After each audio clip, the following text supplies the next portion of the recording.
Leitura em áudios do livro Incomparável, 10 maneiras em que Deus é diferente de nós e porque isso é algo bom, de Jane Wilkin, pela Fiel Editora. Capítulo 7, Onipresente, o Deus de Infinitos Lugares, parte 2. Afeições divididas. Pense com que frequência nós nos vemos desejando estar em 2 lugares ao mesmo tempo. Meus 4 filhos têm idades bem próximas, então os finais de ano fazem com que meu esposo e eu tenhamos que nos dividir em concertos, torneios e cerimônias de entrega de prêmios que coincidem. Mas nós não nos dividimos simplesmente, nós atualizamos um ao outro por meio de mensagens, contando o que está acontecendo em cada evento que participamos. Sem dúvida, você também se vê fazendo arranjos similares com sua família, seu trabalho e até mesmo sua igreja. Uma vez que a internet nos possibilita trabalhar à distância, nossas salas de estar se tornam 2 lugares ao mesmo tempo. Um escritório e um lugar para estar com a família. Nós frequentamos uma igreja e assistimos, através da internet, aos cultos de outra igreja. Usamos o FaceTime com os nossos filhos enquanto estamos em viagens de negócios para que possamos nos sentir como se estivéssemos em casa. Combinamos um dia na piscina com um passeio pelo shopping ao navegar pelo site da Amazon enquanto mantemos nossos olhos na água. Nós chamamos isso de multitarefas ou eficiência, e isso certamente pode ser tais coisas, mas é importante que façamos uma análise da realidade de vez em quando, com respeito ao que estamos pedindo de nossa onipresença fabricada. Não importa quão avançadas nos tornemos, nunca poderemos estar plenamente presentes em todos os lugares. Não podemos estar completamente presentes nem em 2 lugares ao mesmo tempo. Nossa atenção necessariamente ficará dividida. Quando envio uma mensagem para o meu esposo contando todos os passos do evento em que estou e leio as mensagens que ele me envia, nenhum de nós está completamente presente onde estamos. Quando permito que o trabalho invada os espaços da minha casa sorrateiramente, eu deixo de estar completamente presente na sala de estar como mãe ou esposa. Quando fico tão absorta com as amizades no Facebook, eu não invisto nas amizades presenciais como deveria. Quando digo a mim mesma que o FaceTime é tão bom quanto estar lá, eu estou com problemas. Não há um verdadeiro substituto para o tempo gasto presencialmente para a interação humana 1 a 1. Pense com que frequência ouvimos histórias de mensagens ou e-mails que foram mal interpretados pelo destinatário. Muito usualmente, alguém tenta ter uma conversa à distância que deveria ser feita de forma presencial. Mesmo os autores do Novo Testamento reconheciam a importância de se estar presente em conversas importantes. Ainda tinha muitas coisas que vos escrever. Não quis fazê-lo com papel e tinta, pois espero ir ter convosco, e conversaremos de viva voz, para que a nossa alegria seja completa. 2 João, versículo 12. A alegria relacional completa ocorre presencialmente, num local físico compartilhado. Quando nós verdadeiramente nos importamos com a profundidade da comunicação, nós evitamos ao máximo os desentendimentos. Não existe isso de onipresença humana. Nossas recém-descobertas formas de imitá-la não são a mesma coisa que estar lá. Eles não são substitutos para a presença. Eles não são idolatria em si mesmos, mas podem se tornar idolatria quando começamos a crer que eles são o equivalente a realmente estar lá. Eles são bons dons até querermos que eles nos façam como Deus. Desejar estar em 2 lugares não é um sentimento novo para os humanos. Faz parte da condição humana, especialmente para pais.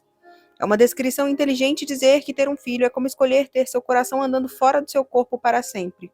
Quando amamos alguém profundamente e essa pessoa está longe de nós, seja temporária ou permanentemente, nós naturalmente desejamos estar em 2 lugares ao mesmo tempo. O apóstolo Paulo expressou isso em sua carta aos Filipenses. Ora, de um lado e de outro, estou constrangido, tendo desejo de partir e estar com Cristo, o que é incomparavelmente melhor. Mas, por vossa causa, é mais necessário permanecer na carne. Filipenses 1, versículos 23 e 24. Desejar estar livre da restrição física pode, na verdade, honrar a Deus, desde que tenha a motivação correta e a perspectiva apropriada. Paulo expressou um desejo de estar com Cristo, embora, sem dúvida, ele conhecesse e cresce na promessa de Jesus de estar conosco sempre. Paulo estava desejoso pelo tempo em que sua experiência em relação à presença de Cristo seria livre dos limites de sua existência restringida pelo tempo. E este é o desafio para o crente deste lado da eternidade. Não podemos confiar que a nossa percepção da proximidade de Deus esteja correta. Deus está perto, quer sintamos ou não.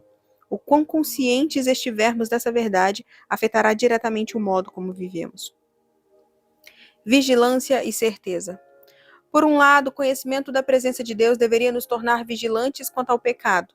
Como uma criança que tenta pegar a vasilha de biscoitos pensando que sua mãe não está por perto, quando nos esquecemos de que Deus está completamente presente em todos os lugares, tornamo-nos lei para nós mesmas. Dizemos a nós mesmas que ninguém está vendo, que não vamos ser surpreendidas, que não há consequências para o pecado que passa despercebido. Porém, nada que fazemos passa despercebido. Sou eu apenas um Deus de perto? Pergunta o Senhor, e não também um Deus de longe?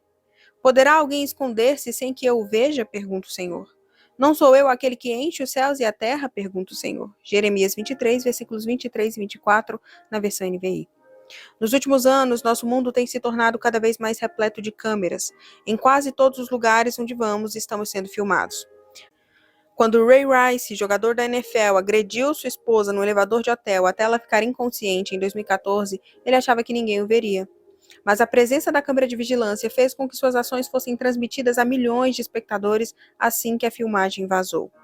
O testemunho ocular tem sido um poderoso instrumento legal desde o surgimento das leis, embora o testemunho humano nem sempre tenha se provado confiável.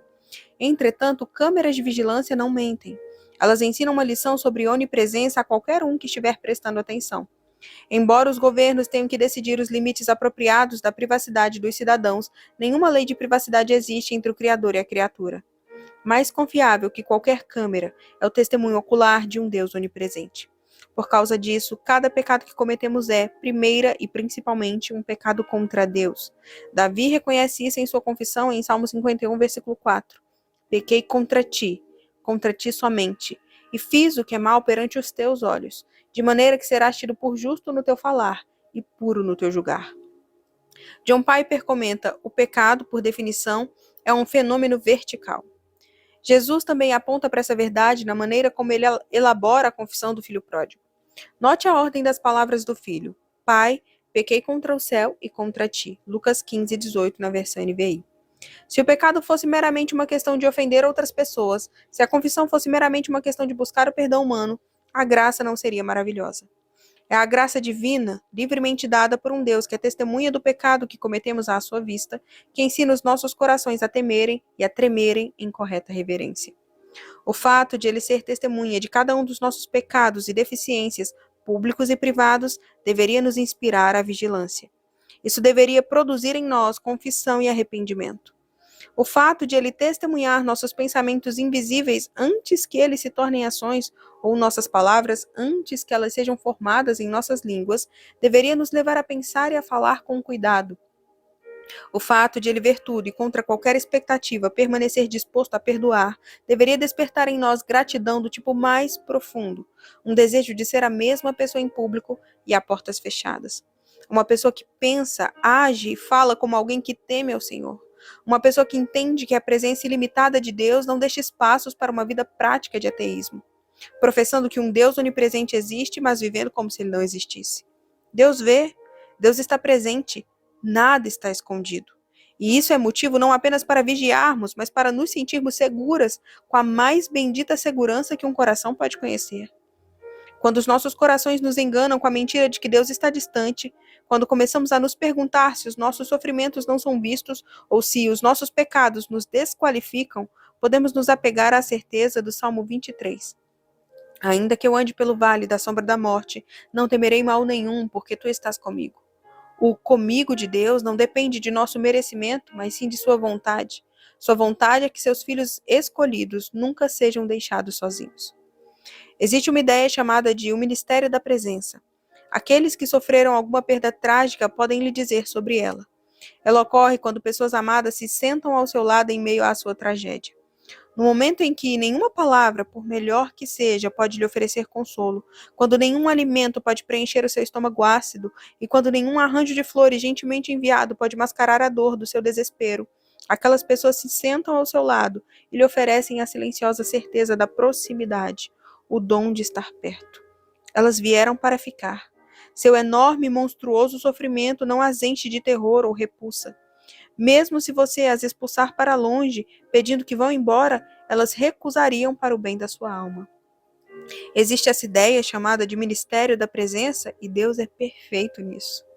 O Senhor é quem vai adiante de ti, ele será contigo, não te deixará, nem te desamparará. Não temas, nem te atemorizes. Deuteronômio 31:8.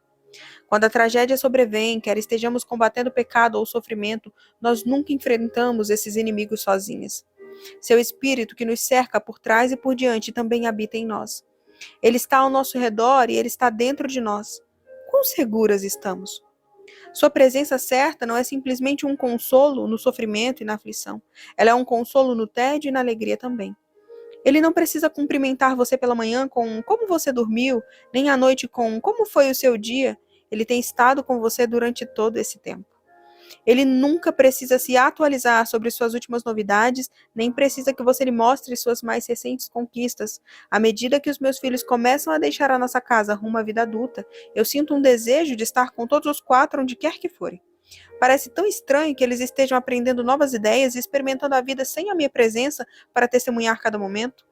Eu sei que esse é o próximo passo natural, mas a separação ainda é uma perda. A natureza de nossa comunhão foi alterada. Em contrapartida, a natureza de nossa comunhão com o Pai Celestial não passa por qualquer separação. Ela certamente passará por alterações, mas apenas do menos para o mais. Nós podemos conhecer sua presença durante esta vida e podemos ser mais conscientes dela, mas nós iremos conhecê-la com muito mais clareza na eternidade. Senhor, apresse esse dia. Derrubando o mito da onipresença humana. No texto de Gênesis 28, vemos Jacó fugindo da casa de sua juventude para escapar do irmão a quem havia enganado. Sua vida até aquele ponto foi marcada por autopromoção, presunção e artimanhas. Deitando-se para dormir, ele teve uma visão do céu com um anjo subindo e descendo. Ele acorda e exclama: "Na verdade, o Senhor está neste lugar e eu não o sabia." Verso 16. De fato, sua vida tinha demonstrado uma falta de reconhecimento do seu sempre presente Deus. Como Jacó, você e eu devemos viver como aqueles que reconhecem que o Senhor certamente está presente. Vivemos como aqueles despertados de um sonho, confiantes de que, a qualquer lugar que formos, iluminado ou sombrio, próximo ou longe, assustador ou seguro, Deus está lá. Não podemos estar em mais de um lugar ao mesmo tempo. Quando buscamos a onipresença, acabamos por garantir que não estaremos completamente presentes em lugar algum, que ficaremos sobrecarregadas e que seremos pessoas de atenção, afeição, lealdade e esforço divididos. É melhor confiarmos que esses corpos que nos prendem a uma única localidade são bons limites dados por um bom Deus. É melhor nos maravilharmos com o fato de que onde quer que estejamos, seu Espírito nos cerca e nos preenche. Cientes de que Ele testemunha tudo o que pensamos, falamos e fazemos, aprendemos a viver vigilantes. Cientes de que Ele enxerga seus filhos através da lente da graça, aprendemos a escolher a franca confissão ao invés de optar pelo disfarce fútil. Cientes de que não podemos fugir de sua presença, deixamos de correr e simplesmente descansamos. Podemos aprender a apreciar sua proximidade. Nada de contorcionismo espiritual. Quando cremos que Ele está completamente presente em todos os lugares, nós somos finalmente livres para estarmos, por completo, presentes no lugar onde Ele nos colocou, face a face com aqueles que amamos, buscando a face de Deus. Versículos para meditação: 1 Reis 8:27, Salmo 139, versículos 7 a 10, Isaías 66:1, Jeremias 23, 23 e 24, Atos 17, versículos 27 e 28. Perguntas para reflexão. Você se identifica mais com qual das formas que tentamos usar para imitar a onipresença? Quais dos seus principais relacionamentos precisam que você esteja presente por completo, muito mais do que já esteve até agora? Sentir-se distante de Deus é sempre um indicativo de que algo está errado com o seu relacionamento? Que fatores podem impedir que você se sinta perto de Deus, mesmo intelectualmente sabendo que está? Como a onipresença de Deus muda a forma como você pensa sobre seus pecados secretos e sobre o formato que uma confissão deve ter? Como a onipresença de Deus a conforta pessoalmente? Como ela aumenta a sua admiração pela graça divina? Oração. Escreva uma oração ao Senhor confessando seu desejo de estar em mais de um lugar ao mesmo tempo. Peça-lhe que a ajude a viver como alguém que é vista a cada momento por um Deus sempre presente. Agradeça-lhe pela certeza de que Ele vê seus pensamentos, suas palavras e suas obras através da lente da graça. Louve-o porque não há lugar algum em que Ele não esteja.